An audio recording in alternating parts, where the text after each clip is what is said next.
Hey friends. It's time for Jim Lanahan and Friends. Today we have Howard Meltzer. Big fancy Los Angeles casting director. It ought to be fun. And he's super nice. It'll be a fun chat. Hi, Stephanie. I just feel like everything is better with a little Taylor Dane in the background. Did you notice that on this song? She may or may not be using actual consonants. Yeah, Stephanie used to work for Howard. When I got so near my woman. And there may or may not be words there. I don't know. Love Taylor Dane so much. The best. There's Howard.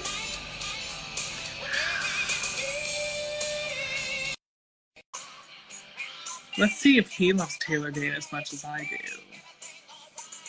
Maybe. Hello!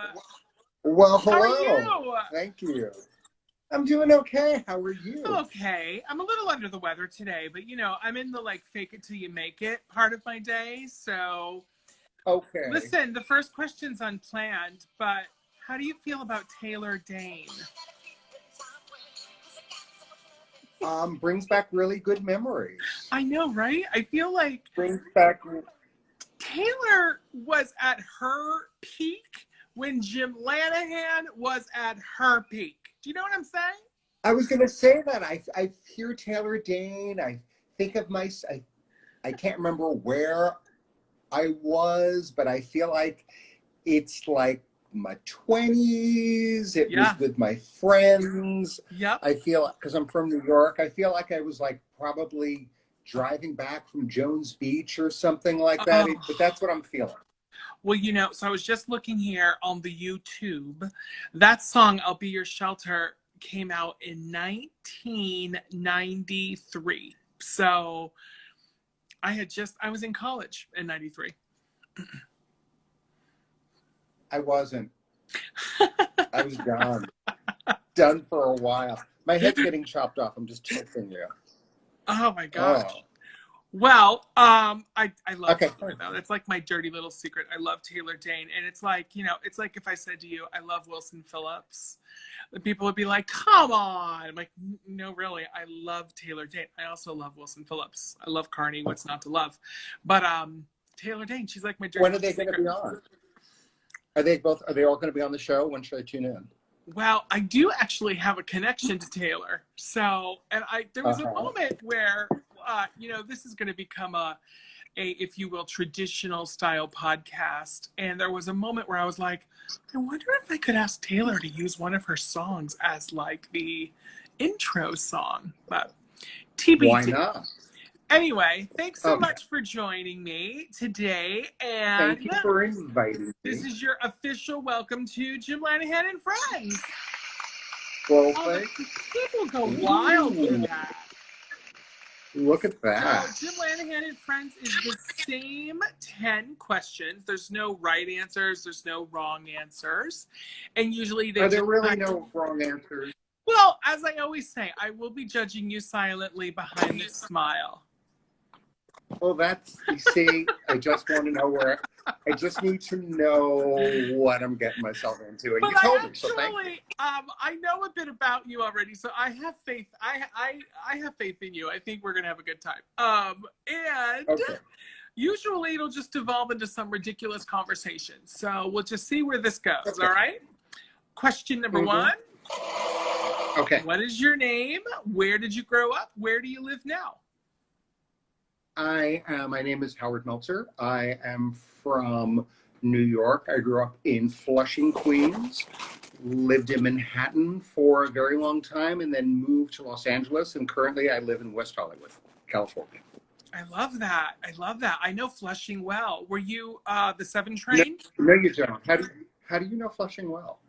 Well, God, there's so many stories, but I'm from Saratoga. and I went to graduate school at Long Island University. And so in between graduate school sessions, I did shows on Long Island. I was a singer, actor.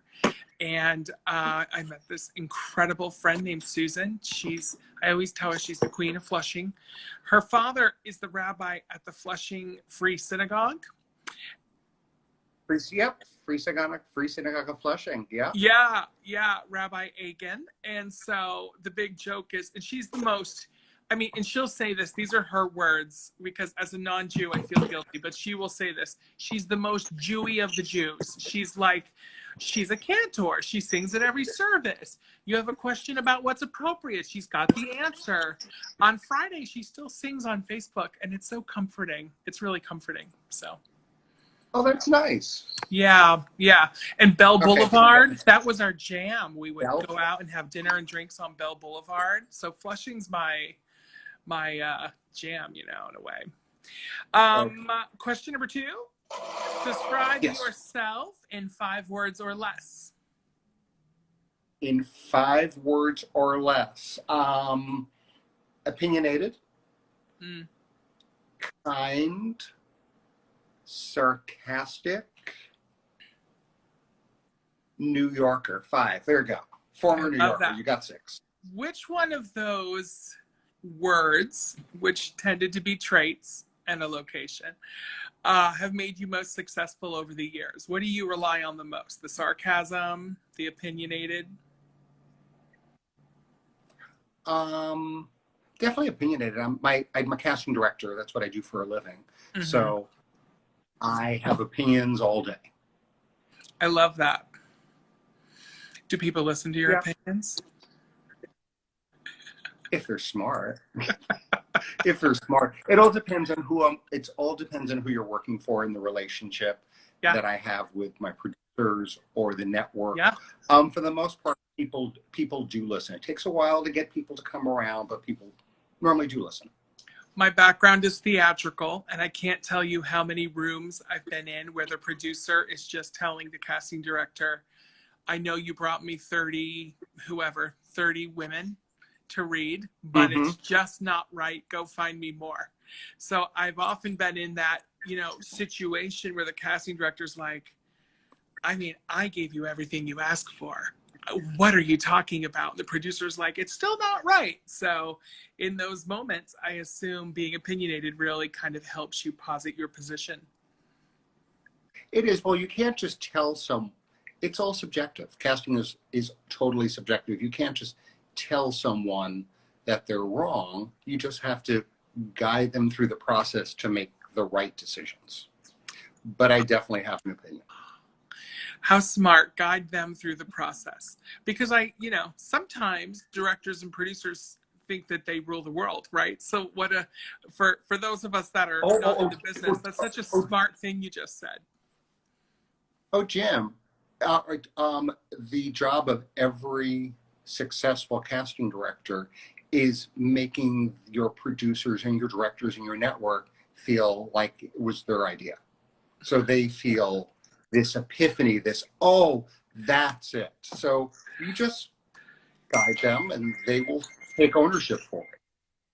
That is hilarious. That is, you know what I have to say to that? Well done, Howard Nelson.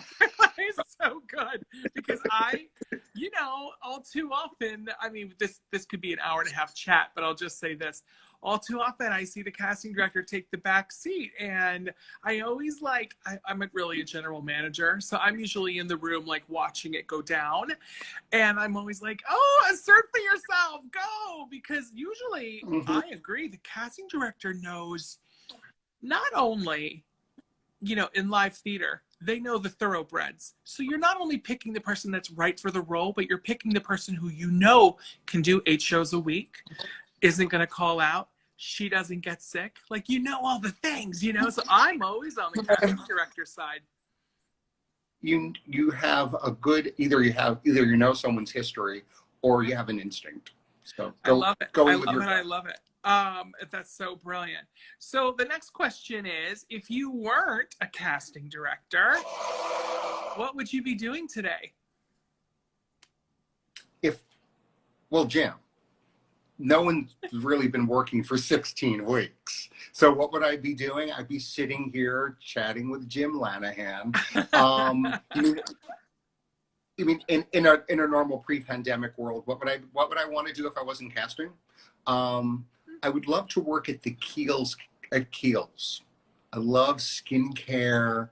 I think I'd be really happy there. What's your favorite Kiehls product? Oh, there is this midnight oil. Mm-hmm. So it's this wonderful serum you put on. The first time I ever used it, I had, you know, you get samples and stuff.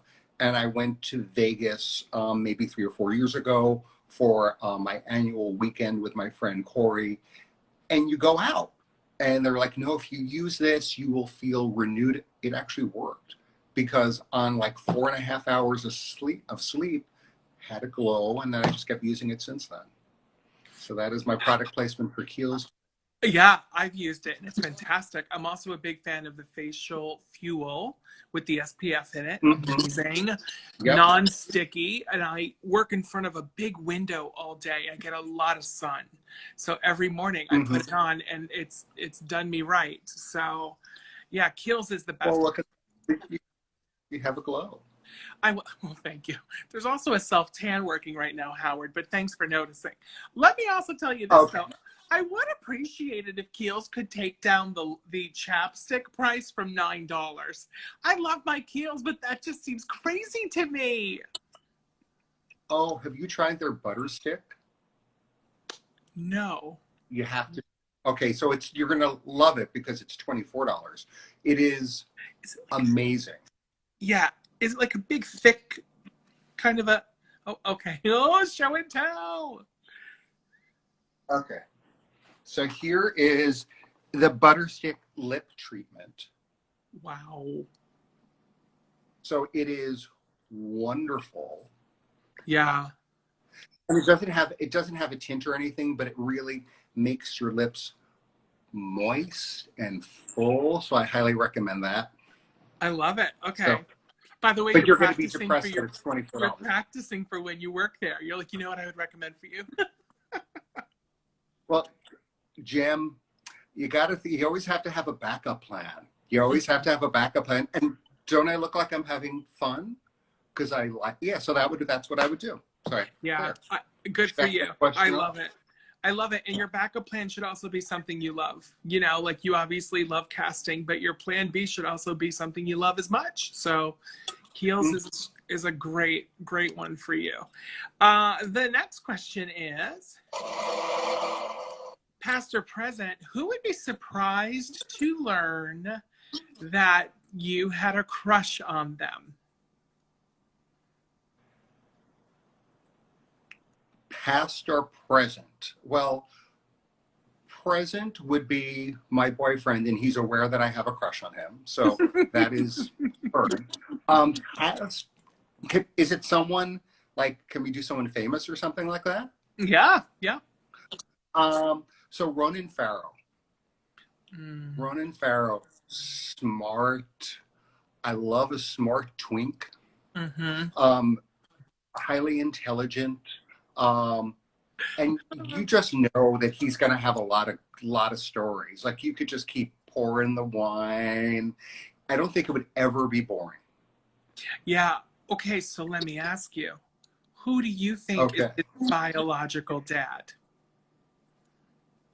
Oh, Frank Sinatra.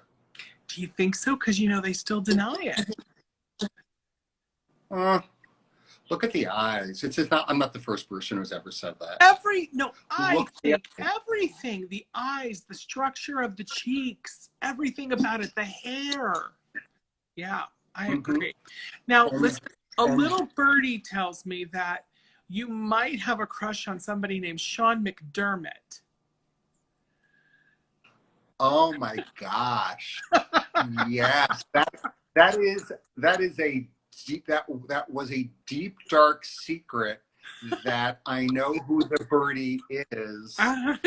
And it has kind of like a chick would be the clue of who that person is. Yes. So this is Yes, it was a very incredibly talented performer in New York that Stephanie Laffin, who is the person who introduced us, that's why I'm here today, and Yep. she would just love to torture me about how much I was crushing on him. Yeah. Yeah. But I don't think Well, anyone knows that. Knows who? Well, maybe he's watching now. Maybe now well, he I knows. do. I mean, Mhm. I've worked on Broadway for 20 some odd years in my career. I know exactly who that is. That is a deep cut, but it's a good one. He was a beauty. I have no idea what he's up to today. We have to go Google him. Um, Gosh, I haven't seen him in years. I've our paths crossed once. I've been in LA for 17 years. I don't think I've run into him in probably 10, but I'm sure he's still a very handsome guy. Yeah, for sure, for sure.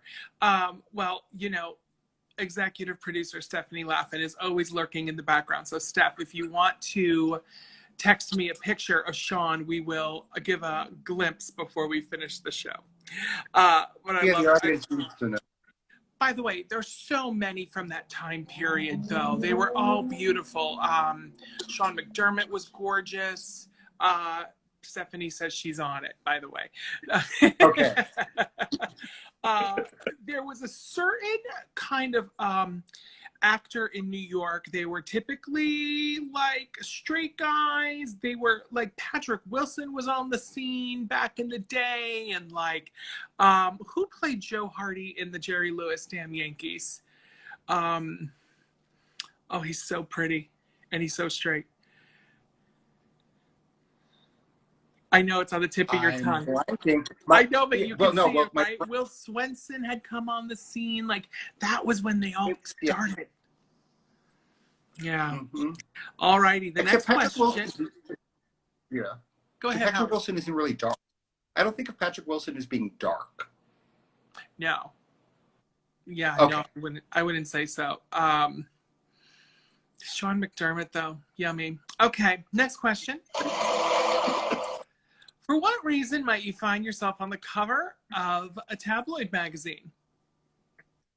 Tabloid.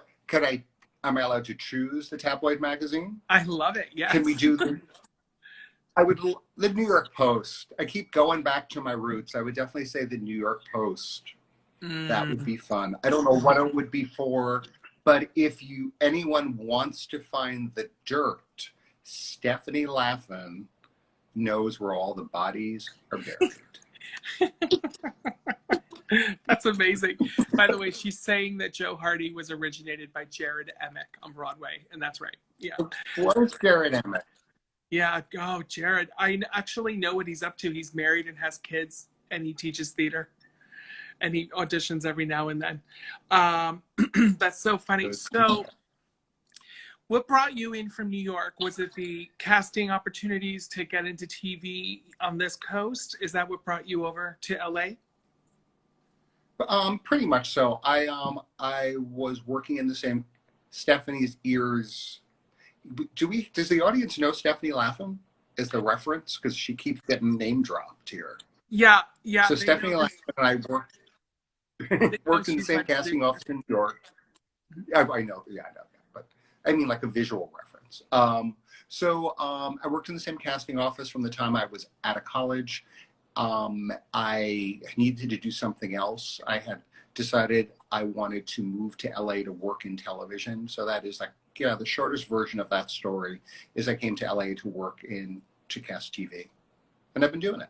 I love it. And did you come with a job in hand, or did you come here kind of leap of faith style and go, I'm going to get something when I get out there? Well, the true story is that I took a job that I was relocated for. So I had a position that was just a disastrous, horrible, worst professional experience I've ever had in my entire life, which would derail this whole conversation, but it was the vessel that brought me out here. So I lasted in that job for 8 or 9 months. I had a lot of friends out here and a lot of people that are in the industry. And then I partnered with a old friend, Carol Gowasser, and we became Gowasser Meltzer Casting. And then we started casting a lot of pilots that never made it to the air. And then life has to have a little bit of luck, and we interviewed for Hannah Montana. They were switching casting directors. Carol and I interviewed, got it, and it just changed the trajectory of my career. So very appreciative of Carol and very appreciative of the show.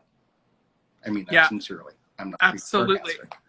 That's amazing. I mean, Hannah Montana is amazing. And then you've done a lot of Disney shows since, right? Yes. Am I supposed to name them now?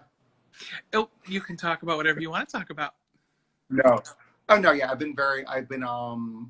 Since Hannah, I've become very happy to be one of the go-to casting directors for kids and young adults. So I love what I do. I'm very, very, very, very blessed and lucky.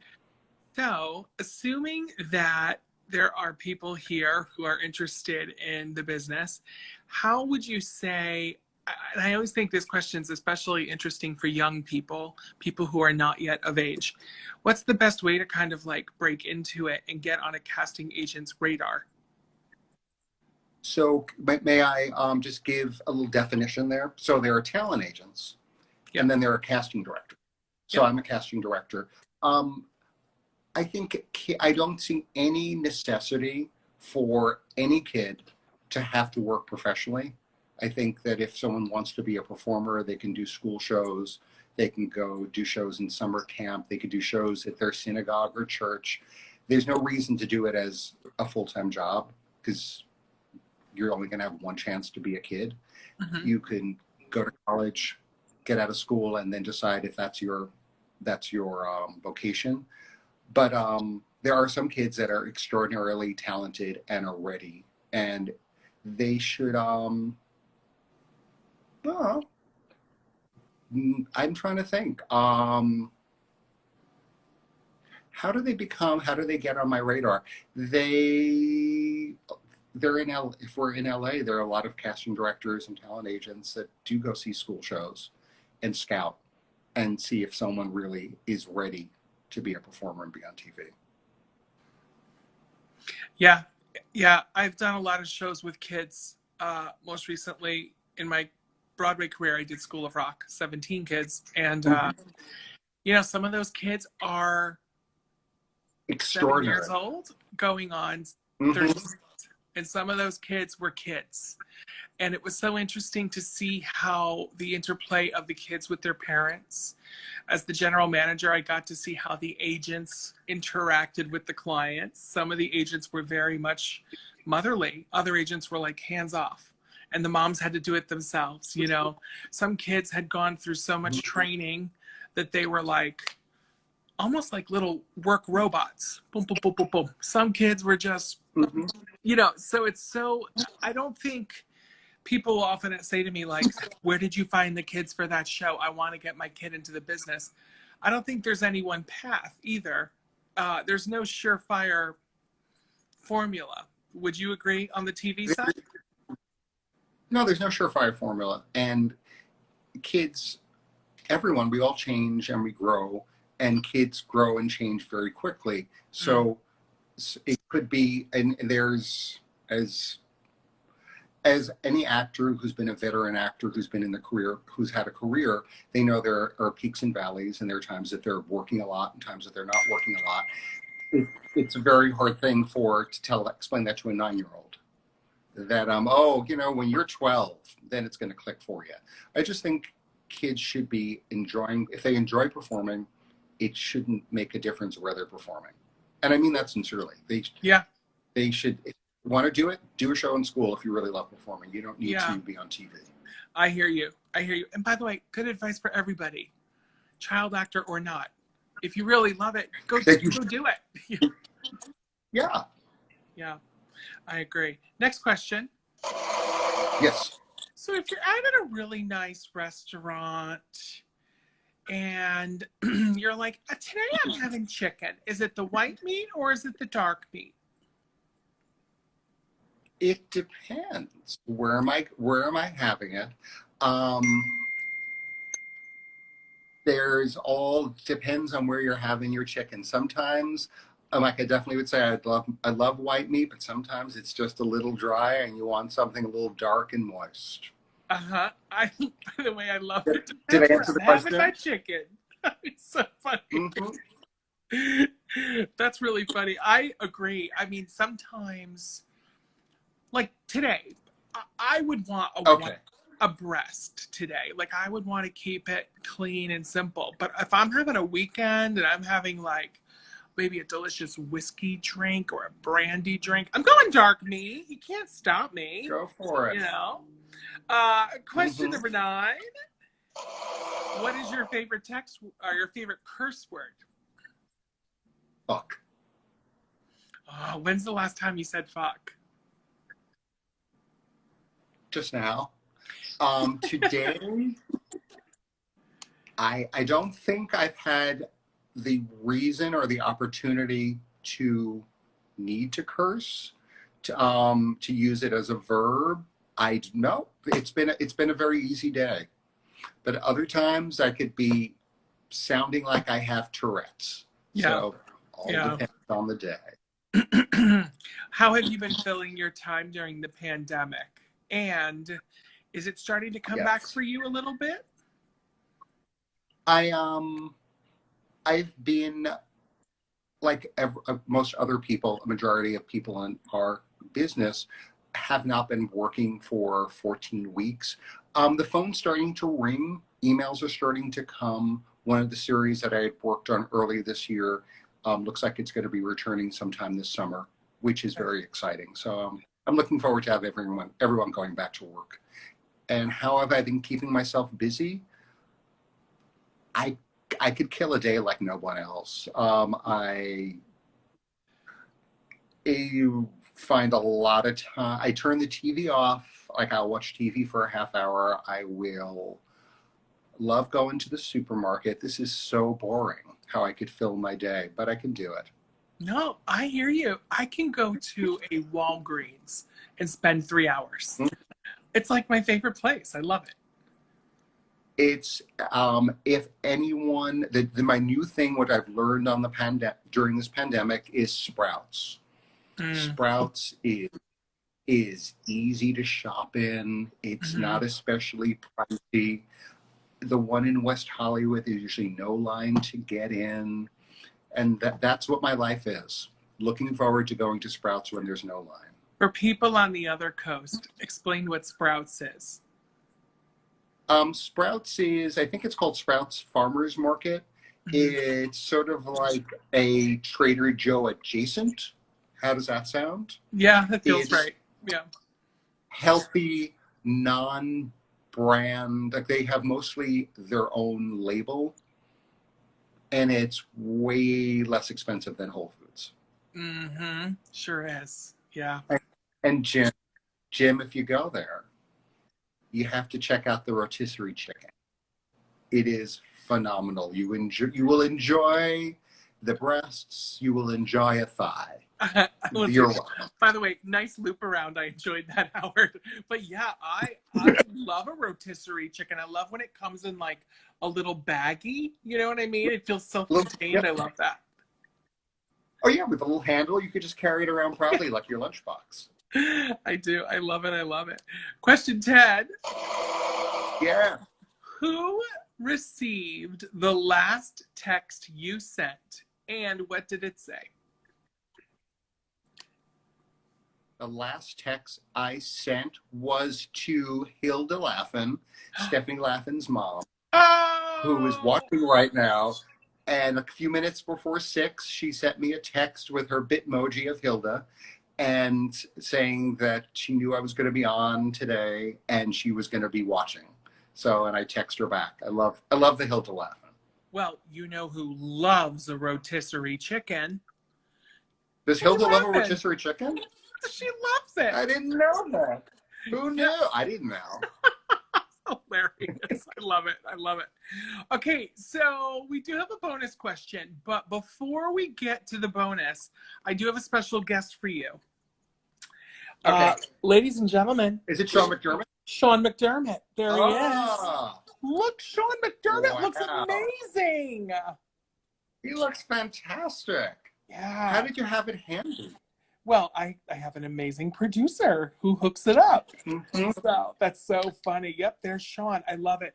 I gotta tell you, like New York theater, those actors in the 90s, they were my jam. Like I still to this day know like all the ins and outs. So it's nice to see. And by the way, this is a recent headshot. He's obviously still out there doing it. So I love it. I love it. We have a bonus question, Howard. By the way, I don't see Yes. Stephanie. What you need to do is figure out if he's married, if he has children, if he's attached. I know Howard has a partner, but it's just good to know these details. It does my little gay heart good. It's always good to know. It's always good to know. It's as a friend, a friend of mine who's in New York. If not, he would say, if not for you, for a friend. Yeah. Like if you. Yeah, just good to know. You know what I mean? General information. Yep, knowledge is power. Yeah, yeah, absolutely. So, Howard, the last question is, tell me what your favorite thing about Howard is. The favorite thing about myself? Mm-hmm. Oh, gosh, that's hard. I don't know. My favorite thing, I don't know if it's my favorite thing. I'm very emotional. I'm empathetic and caring. And that's what I've been told by my friends. So I would say that's if it's something, it's probably the thing that I'm very controlling, Jim. I'm a very controlling person. I should have put that on my list of things to describe myself. I should have started with controlling. But the thing I don't have any control over is how I have emotions. And so I weep easily at television commercials. Seeing a dog happy, I just weep. So yeah, so I would say emotions. How's I that? love it. Oh, I think it's the perfect answer. I'm really emotional. I've gotten much more in touch with them during the pandemic. Being home with yourself will do that, you know. And I'm a caregiver for a parent who had a massive stroke. And I have found so much power in tapping into that side of myself, acknowledging it, working through what that means for me, and working through how to move forward. So I hear you. I think it is such a strength to recognize that, and good on you. Yeah, well, thank you. Look, we're both getting a little verklempt. Something you've learned when you were in Flushing. Yeah. At the Free Flushing. Synagogue. Yeah. I was very verklempt. Okay, so I'm gonna make a jump here. I'm told I need to ask about this, but watch the connection. Flushing, Queens. Okay. The Nanny. Fran Yes. from Flushing, the nanny. I guess I have to ask about Fran's mother, Renee Taylor. So, Renee Taylor is an actress who played Fran's mom on the series. Is Stephanie asked about this? So, she's asking me to ask you about a fabulous Renee Taylor story. Okay, I don't know if this is going to play as a story. It works better at dinner when Stephanie and I are together with several cocktails, but I will do my very best. So, in the office that Stephanie and I worked at, it was, the name of the office is Stuart Howard Associates. Stuart Howard's company, there was Stuart Howard, Amy Schechter, Stephanie Laffin, and myself. Stuart and Amy cast a majority of the theater projects, and I was on theater projects, but very often I got a project when they got bored of it. So they were casting this off-Broadway play titled Bermuda Avenue Triangle with Renee Taylor and Joe Bologna. And Annette Fabre, though I've never got to meet her. Okay, so Stuart he never would just say, this is a show, you're assigned to it, he would just tell me that morning, you're going to auditions. So I'm going to auditions for Bermuda Avenue Triangle. I begged Stuart to let Stephanie come with me because she knew all the avails of all the actors. I'll try to get to the fun part of the story. We're doing auditions. These were scheduled auditions. We were doing it at Actors Equity. And have you ever auditioned at Equity? Yeah. Jim? Yeah. Okay, so for actors who are watching this, it was a room that used to have a lot of musical auditions. So there was a whole wall of mirrors, which is really hard for a lot of actors who come in because you don't want to see yourself auditioning. Go with it. So Stephanie and I are in the auditions. It's, I don't know, it's not going well. It's around 11:15, and Renee is looks at me, and she's already had several meltdowns that morning, and she tells me she needs water. And she doesn't just say, "Oh, where can I get a glass?" She's just ranting, "I need water. You have to bring me water. You have to bring me water right now. You have to bring." So I looked at Stephanie and I said, "Can you just go downstairs and get her some water?" So Stephanie comes back and brings like a bottle of water, and Renee is sprinkling her protein powder because she's very much like a character, always going on a diet. So she's getting the powder all over the place, everywhere. Joe, actors are auditioning during this whole thing. Joe, like he's done this 100 times, wipes the powder away. And as the actors are auditioning, I'm trying to get Stephanie out of the corner of my eye to look over, and I couldn't be that obvious because there are mirrors there.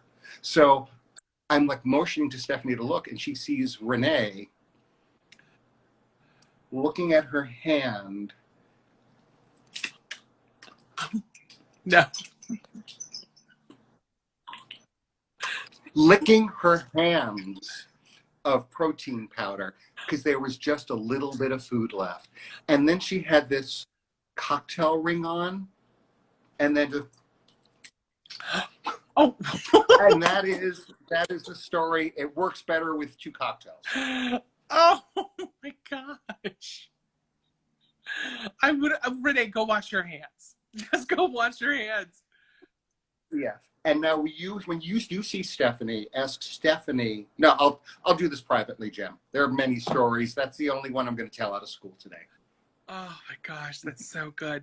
Do you have a favorite story of somebody who just did something ridiculous in the room?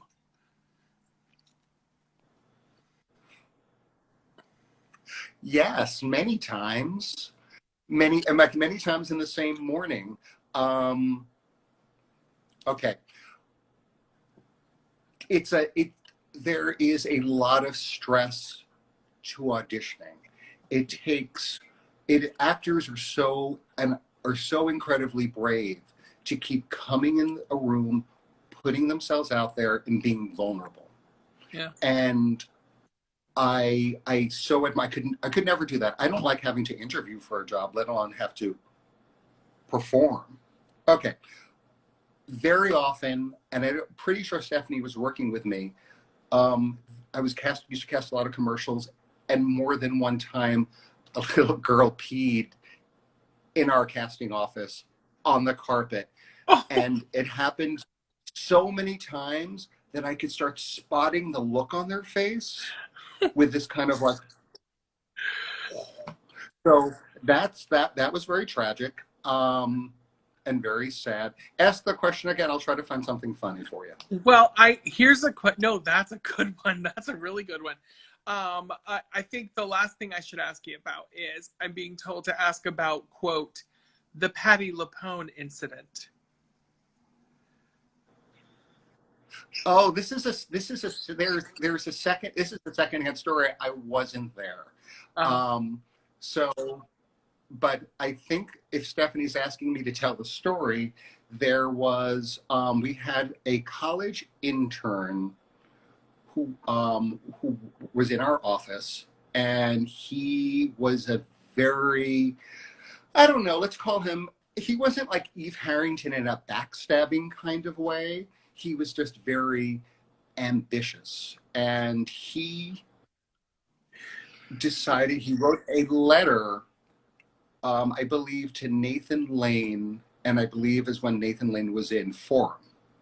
So yeah, make sure you swallow before you get to that part. Okay. So our intern, I will just use I'm not going to use his name, comes back the next day, and he ends up, from the letter he wrote to Nathan, he ended up going on a date with Nathan. And after the show, and we were all dying to hear what happened last night. So Nathan, I believe, took him to Joe Allen's, which is a theater restaurant in the theater district. Mm-hmm. And Nathan saying to this young 19-year-old kid, "Oh, look over at the bar. Patti LuPone's there." And our intern looked and said, there were two women, as he told, there were two women at the bar. He goes, "Which one is she?" One was an African-American actress. One was Patti LuPone. He didn't know which one was which. Nathan just asked for the check. The date was over. Yeah. That's what that is. There's a lot to learn. You should know who Patti LuPone is if you're going on a date with Nathan Lane. If not for this person, for anyone else, they should know this information. Hello. I just think everyone should know it. Yeah. Patti LuPone is critical information for all Americans in my book. Like, I just feel like you need to know who Patti LuPone is. She's the best. There you go. Yeah. Well, I think she would agree. Oh, you know she would agree. She'd be like, "Yes, I am." You totally would agree. Yeah. It's amazing. Well, guess what? Howard, you did it! Are we done? You made it! Thank you. This was very fun. Thank you for having me. Oh, no, thank you for coming. I appreciate it so much. Now, so tell everybody where they can find you, your Instagram handle and all. Sure. My Instagram is Howie Meltzer 310. It's my name spelled out with a 310, which is the area code for Los Angeles. And also on Twitter, I'm just at Howie Meltzer. I love it. I love it. I love it. And I want everyone to know that this little interview with Howie will be, now I'm saying Howie, with Howard will be living on my Instagram page forever. So you can go see it. You can revisit it. And I am at also jimlanahan.com. All right. Thanks so much and have a lovely evening. I'll talk to you soon. Thanks. Bye-bye.